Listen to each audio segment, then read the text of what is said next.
Jadi tempat ini dulunya serem, angker, ya, dan orang tidak ada yang berani kemari karena kesannya udah mistis, udah serem dah kan gitu.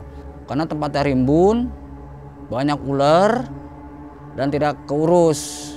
Jadi orang kalau kemarin ini udah takut aja karena sering banyak penampakan di sini. Banyak gangguan-gangguan orang kesurupan.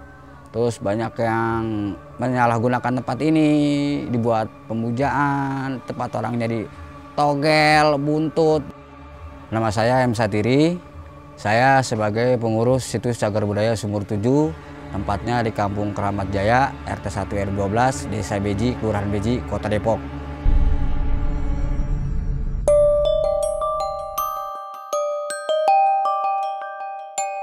Depok, Jawa Barat, penyangga ibu kota dengan pembangunan yang kiat menggeliat. Siapa sangka wilayah berjuluk Kota Petir ini masih menyimpan rahasia magis di antara hingar-bingar aktivitas metropolitan. Menyusuri jalan demi jalan, gang demi gang, hingga perjumpaan dengan padatnya pemukiman, ternyata masih ada rekam jejak sejarah terbungkus rapih sebagai bingkisan cagar budaya. Tak ayal, interaksi makhluk astral pun diyakini masih kerap dijumpai. Seperti sosok ramah bagi pengunjung yang telah bersikap sopan, hingga sampai gangguan makhluk legam menyeramkan bagi orang-orang arogan. Malam ini kami akan mengajak Anda melusuri misteri Sumur 7 Keramat di Beji, Depok. Situs Sumur 7 Beji atau akrab dikenal dengan Sumur Keramat Beji adalah kolam mata air berjumlah 7 sumber. Letaknya relatif berdekatan satu sama lain. Airnya tampak jernih. Saking jernihnya, siapa saja dapat melihat lumut menempel di dasar kolam yang hanya berjarak 2 meter. Kesan mistis pun dapat disaksikan dengan mata telanjang. Sebagian besar sumber air dikelilingi beringin besar yang telah berusia ratusan tahun. Sama halnya dengan mitos Sumur 7 di penjuru tanah air, Sumur Keramat Beji juga memiliki daya supranatural tersendiri. Konon di sekitar sumur terdapat medan energi gaib yang tertanam lama. Banyak orang berduyun-duyun datang dengan problematika hidup masing-masing, berusaha menimba kekuatan karomah dari Sumur 7 Beji.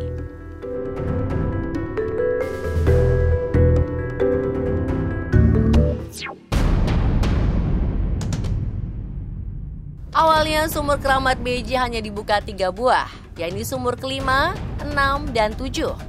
Kala itu, sumber air keramat lainnya masih tertutup pohon dan semak belukar lebat. Keberadaan makhluk astral melata dan rentetan gangguan gaib dalam bentuk kerasukan adalah sebuah pemicu stigma angker yang melekat khususnya di sumur pertama. Dari sini muncullah kisah menarik. Satiri, seorang warga Beji, memberanikan diri membuka sisi gelap sumber air keramat pertama di Jalan Kopo. Sebuah keputusan mengambil sebuah amanah yang sangat berat. Alasannya tak bisa dianggap sepele. Konon, ia kerap didatangi sosok gaib bernama Eyang Wujud Beji di dalam setiap mimpinya. Awal muasalnya saya ngurus tempat ini tahun 80, saya udah didatengin sama Wujud Beji. Dalam mimpi itu, kapan lu mau main ke rumah gua? Terus seiring waktu tiap hari terus datengin. Akhirnya karena udah capek, kan, saya lapor ke orang tua. Izin sama orang tua, Pak, saya didatengin sama Wujud Beji. Saya suruh main ke rumahnya. Nah, akhirnya saya izin orang tua, diizinin, saya main ke Patilasan, ke Pendepokan Mbah Raden Wujud Beji. Sampai di situ, saya dimarahin sama Kong Nakin. Ya, udah lama lo ditungguin di sini baru dateng. No, udah ditungguin di dalam katanya. Satiri mendatangi sebuah petilasan atau makom Mbah Wujud Beji yang terletak tak jauh dari Sumur Keramat. Setibanya di sana, ia kaget bukan kepalang. Saat itu almarhum Engkong Nakin, juru kunci makom, justru memarahi Satiri yang baru menyempatkan diri untuk datang. Lebih aneh lagi, kata Kong Nakin, saat ini sedang ditunggu oleh Mbah Wujud Beji dalam ruang pusaka. Ya Allah, ya Robi, tunjukilah mana yang benar, mana yang salah. Kalau emang ini Wujud Beji, tunjukin beliau. Kalau emang ini setan, saya pulang. Karena apa? Karena pesennya saya suruh main kemari, tapi sampai sini saya dimarahin. Gitu. Maunya apa? Kan gitu.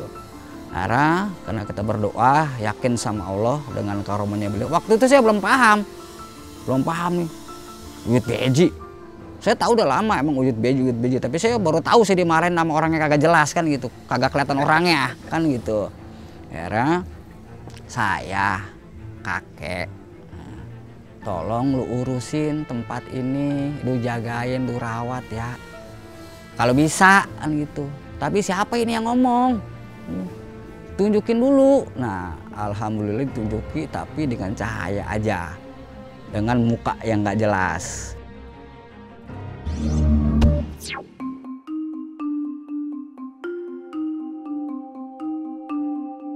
Banyak cerita bergulir di areal sumur pertama yang airnya diyakini memiliki khasiat penyembuhan segala macam penyakit, baik penyakit luar atau dalam, dari yang bersifat medis sampai non-medis.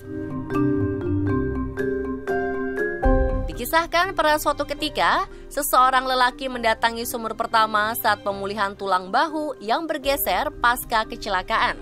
Setelah melakukan mandi dan tawasul, ia pulang ke rumah. Anehnya, sampai rumah, ia merasa ada orang yang memijat bagian tubuhnya yang sakit. Ajaib, karena keesokan harinya ia merasa sembuh secara signifikan. Dan awalnya saya tidak begitu percaya, dan dengan keyakinan saya berkunjung ke tempat itu dan meminta kepada Allah lewat air itu. Alhamdulillah, apa yang saya rasakan sakit di kaki saya, bekas patah, tabrakan, 2 bulan untuk dokter, dan berobat jalan dan harus memang dipakai pen ya. Cuman saya takut, ya alhamdulillah sekarang tidak memakai pen, tidak merasakan digip, saya merasakan seperti normal kembali.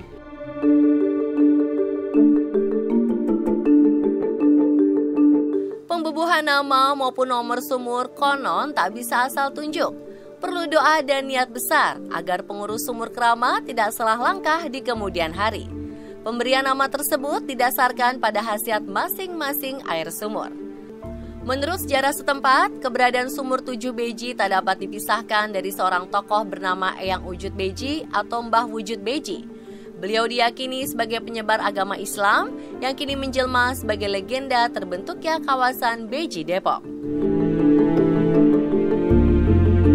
Diyakini Eyang Wujud Beji adalah seorang tentara Islam dari Cirebon yang sering melintasi Depok untuk melakukan hubungan diplomatik dengan Kerajaan Banten sekitar abad ke-15. Suatu ketika, Eyang Wujud Beji berdoa kepada Allah, meminta air untuk irigasi sawah warga yang mengalami kekeringan. Dengan karomah yang beliau miliki dan kekuasaan Tuhan, tiba-tiba doa tersebut langsung diijabah dengan munculnya 7 mata air di seputar Beji.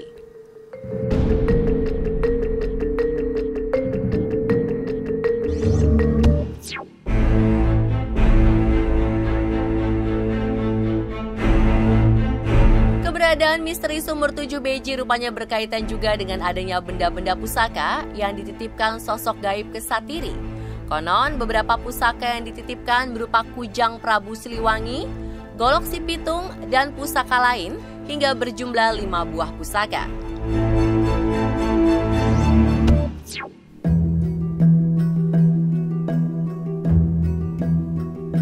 Banyaknya cerita magis menjadi tanda sumur 7 Beji memiliki daya supranatural luar biasa yang diwariskan selama berabad-abad. Kekuatan ini tak lekang oleh zaman meskipun dengan segala unsur kemajuannya. Konon hingga kini tak ada sedikit pun ruang bagi orang sombong melenggang di situs sumur 7 Beji. Nah, jadi banyak kejadian-kejadian yang di luar nalar gitu, yang luar dimasuk akal banyak. jangankan orang lain. Saya sendiri pun kadang-kadang kalau sendirian malam-malam di sini kadang ada yang ngodain. Ini ngapain? Ini ngapain gitu. Jadi pengennya bercanda gitu.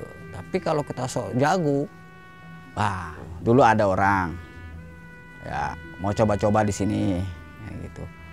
Sampai gapura atas nggak bisa masuk. Dijagain. Ada yang jagain. Karena kesurupannya di atas bukan di bawah sini. Kenapa? Niatnya udah nggak bagus. Sebaiknya fenomena sumur 7 beji cukup dijadikan pengetahuan cagar sejarah agar kita lebih bijak dalam bermasyarakat. Tak ada kesembuhan sejati selain dari Tuhan Yang Maha Esa.